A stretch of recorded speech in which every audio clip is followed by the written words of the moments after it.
Okay, so let's go ahead and continue. Anyway, now that we are on the server and that we've configured all the miscellaneous things for the management, now we can go ahead and actually install the proxy server. So let's just, I'm gonna go ahead and become root here. And by the way, don't share your password with anyone for root or any passwords whatsoever. I don't care. As I said, I'm gonna destroy everything upon the completion of this tutorial. Anyway, we shall type in apt-get install squid 3. So it might take a little bit of time. Yes, and the beautiful thing about the system is that, I only have one CPU and I think I have around 12 megabytes of RAM. And this is running hilariously well. Granted, there is no GUI, but I don't really need it for anything. It's a server. Okay, so now that the installation process is done, I would like to start configuring the Squid proxy server. So in order for me to do that, I'm going to need to modify the configuration file. It is a good idea and a good practice in general to actually create a backup of that file. That would be my phone. I'm terrible with my phone. People always send me messages and ring me at wrong times. It's hilarious. Anyway, let's go ahead and back up our config file. So if something goes wrong, we always can use it as a reference pointer. We can just go ahead and restore it. So etc squid3 squid.conf needs to be copied to etc squid3 squid.conf, and we're gonna name it .original. Or you can name it backup or something like that, doesn't really matter. Next up, we will need to go ahead and, well, actually we won't. Basically, just prior to the editing, we should make some sort of a copy, and not a bad idea. It's a good idea to actually protect it from writing, so you will have the original settings as a reference. So no matter what happens, we won't be able to write to this file unless that is changed. So ch mod, and we're gonna go ahead and state that it's minus x, not minus x, actually that's execute, minus w. So we are subtracting the write permissions. Actually, let me go ahead and show it to you first. ls-l see squid3 squid original, and you can see that the root user still has write permissions, but if I take away those permissions, nobody will be able to modify it unless the permission is explicitly granted by root. So chmod minus w, and let's go ahead and do the listing now. See, nobody has the right to actually write to the file now. Not the user, not the group, not the world, no one. Everybody can read it, which is fine, but nobody can actually write to it.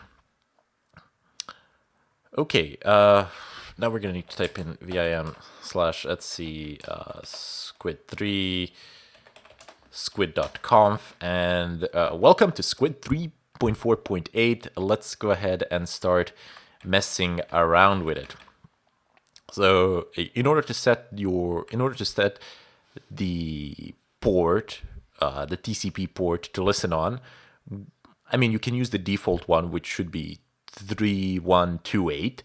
You can change the, let me just go ahead and find it, HTTP underscore port.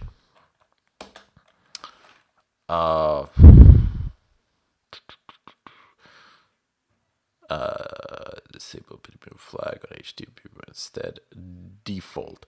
Okay, so we could theoretically change the port here. It says since Squid 3.0 uses the disable PTMU directory flag on HTTP port instead. Okay, so something has changed from the previous versions that I have looked at, but I mean, it doesn't really affect us now because I'm not going to be really changing the port. I just showed you. There you go. It says HTTP port 3128. So if you want some different port that the Squid proxy will listen on, you can just change this number. But I, at this point in time, don't really see a need to actually change it, really. So I'm just going to leave it as it is. You can change the visible host name and give the specific host name to the Squid server, but that's not really that important. There is also a way of actually limiting access to your proxy server, like only a certain set of IP addresses can access it. But we're not going to be doing that because the idea is to allow everybody to use it, and then I will show you when you use it how you can monitor the traffic, and the same method can be applied to everybody else, even though that's like that's not really a very nice thing to do at all. So you don't really need to actually change anything here. I just wanted to show you where you can change things. Port being one of the key things to change here, but it's good to have the backup file anyway. Before we actually start the server itself, we will need to punch a hole in our firewall. And if you have Nmap installed on your main system, and you should, if you don't, just type in DNF installed Nmap. And on the client system, and this should install it. It's a fairly small package. You see it's already installed here. If I do Nmap, the IP address of this server is 46.101.153.159. If I press enter, and I'm scanning myself, so that's fine. I am perfectly entitled to scan myself. It says that I have a port 22, which is the default SSH port, which is open. Our PC behind this is something, and that the Squid actually 3128 is open as well, which is nice that it did that by default. But we will see, will there be any interference from the firewall? Now, next up is systemctl. You can use service command as well.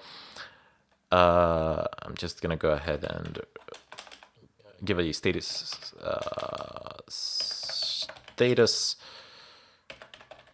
Squid 3 service.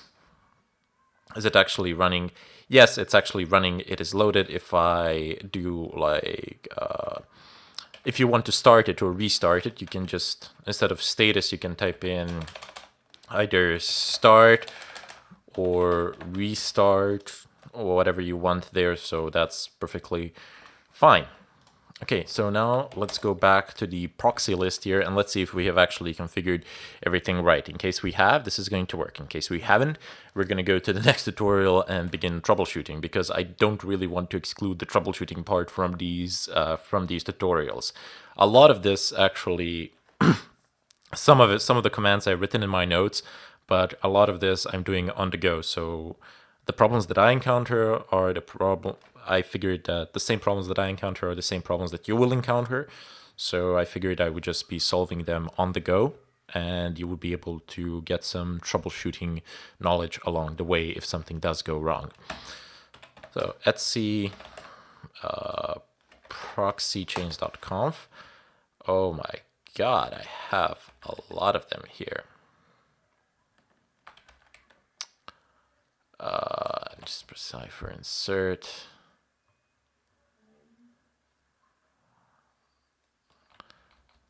And this is all gonna go away. It needs to be banished. It needs to be gone. So I can't have it there. And we also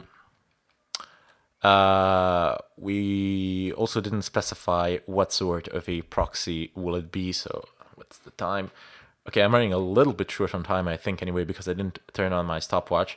But we'll come back in the follow-up tutorial where we will actually specify the type of proxy, the IP address, and the port. The port is 3128, the one that we left. So I'll see you in the follow-up.